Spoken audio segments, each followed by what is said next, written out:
आइए आज सुनते हैं मालती जोशी जी की लिखी एक लघु कथा जिसका शीर्षक है भागमान बुढ़िया। तो चलिए शुरू करते हैं कहानी भागमान बुढ़िया। घड़ी का कांटा 10 को पार कर चुका था और जमुना का अब तक पता नहीं था। मैंने मेज पर पेन रख दिया और मेरी एक आंख घड़ी पर और दूसरी खिड़की पर टंग गई थी। दिमाग में कहानी का एक खूबसूरत मोड़ चक्कर काट रहा था, पर सिंक में पड़े बर्तन मुझे पुकार रहे थे। समझ में नहीं आ रहा था कि पहले उनका उद्धार करूं या झाड़ू बुहारू करूं। इस पसोपेश में पड़ी हुई मैं उन तमाम कारणों की मन में ही फेहरिस्त बना रही थी जो कल मेरे सामने पेश होंगे। खैर, कल की बात कल पर ही छोड़कर मैंने कागज समेटने शुरू किए कि अचानक मुझे खिड़की के पर्दे की फांक से उस नीली साड़ी की झलक दिखाई दे गई जो मैंने दिवाली पर उसे दी थी। मेरी सांस तुरंत सम पर आ गई और मैंने घंटी बजने की भी राह नहीं देखी, फौरन उठकर चटकनी खोल दी। इतनी आतुर प्रतीक्षा तो शायद मैंने अपने पतिदेव की भी नहीं की थी। मैंने दोबारा आसन जमाकर पेन उठा लिया, पर कहानी के भाग्य में शायद उस दिन आगे बढ़ना लिखा ही नहीं था। जमुना काम शुरू करने के बजाय मेज के पास आकर खड़ी हो गई थी।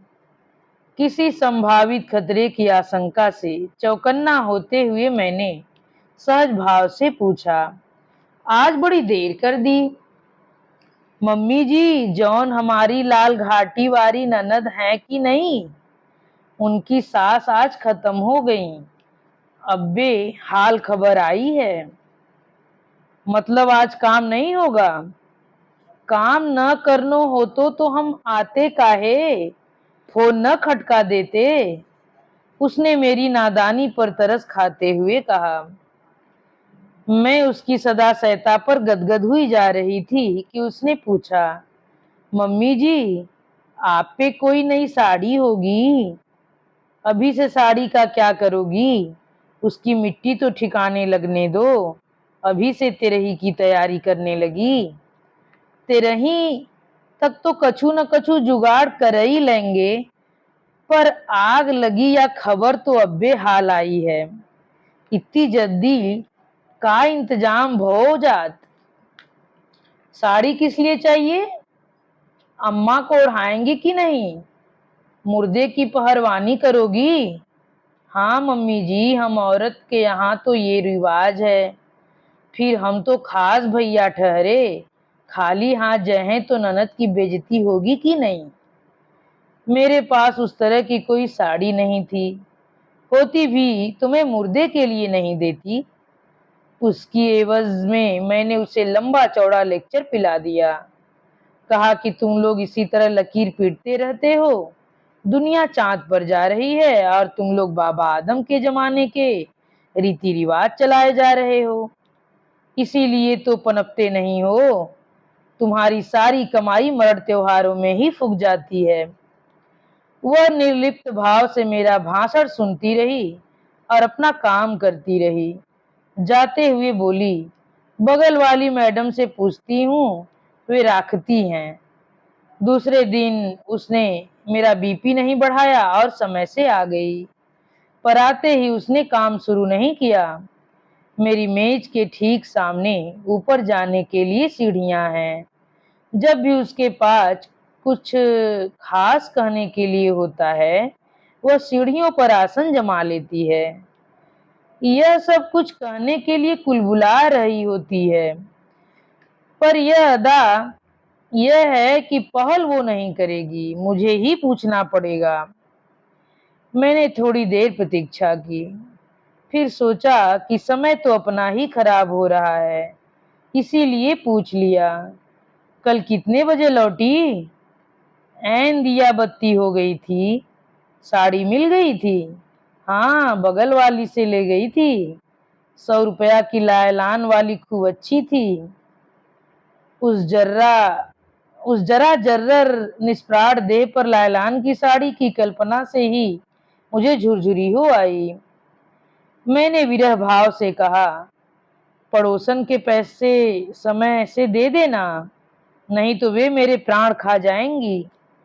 उसने मेरी बात अनसुनी करके कहा, मम्मी जी, डुकरिया थी बड़ी भागमान, कोई 20 तो साड़ियां चढ़ी होंगी, चादर और दुशाले अलग। क्या बात करती हो? सच्ची मम्मी जी, कैसे कि हमारे नंदेऊ 4 भैया हैं, बड़े के दोनों लड़का भी ब्याह गए हैं, सारे ही नातेदार आए थे, और ऐसे में खाली हाथ कौन जात है। 20 साड़ियां, बहुओं की तो मौज हो गई होगी। मुर्दे पर चढ़ी साड़ी कोई पहरत है का? वे तो सब जमादारिन को गई, और जमादारिन भी इतनी साड़ियां क्या करेंगी? औने पौने दामों में बेच देगी, किसी दिन हाट बाजार से सस्ती समझकर तुम ही उठा लाओगी। उसने मेरी टिप्पणी पर ध्यान नहीं दिया, अपनी ही रव में बोली, मम्मी जी, सच में बुढ़िया बड़ी भागमान थी, अर्थी में बड़े बड़े लोग जुटे थे, कैसे कि हमारे नंदेऊ 4 भैया हैं, बड़े PWD में हैं, हमारे नंदेऊ अनवर सिटी में हैं, 2 भैया मास्टर लगे हैं, बड़े के 2 मोड़ा हैं, सो एक कंपाउंडर है, एक डिलीवर है, सबके दफ्तर से लोग आए थे, फूलन को ढेर लग गओ थो, गुलाब ही गुलाब थे। मुझे अर्थी की सजावट में कोई दिलचस्पी नहीं थी, मेरे दिमाग में तो साड़ियां घूम रही थी। मैंने पूछा, अच्छा जमुना, ये बताओ, मरने वाली के पास जीते जी कभी एक मुश्त इतनी साड़ियां थीं? अरे मम्मी जी, का बताएं, एक पहरत थी, एक निचोड़त थी, 4 बेटे थे, फिर भी हाथ पांव साबुत थे, तब लो तुम औरन के काम कर लेती थी, नाश्ता पानी भी जुटड़ थो और कपड़ा लत्ता भी। अब तो ऐन हालियत हो गई थी, 4 बेटे थे, फिर भी। अरे मम्मी जी, 4 हो कि 40 हो, कोई राखे तब की, 3 महीना बधे थे, एक न एक दिन कम, न एक दिन ज्यादा। मरी किसके यहाँ? हमारी ननद के।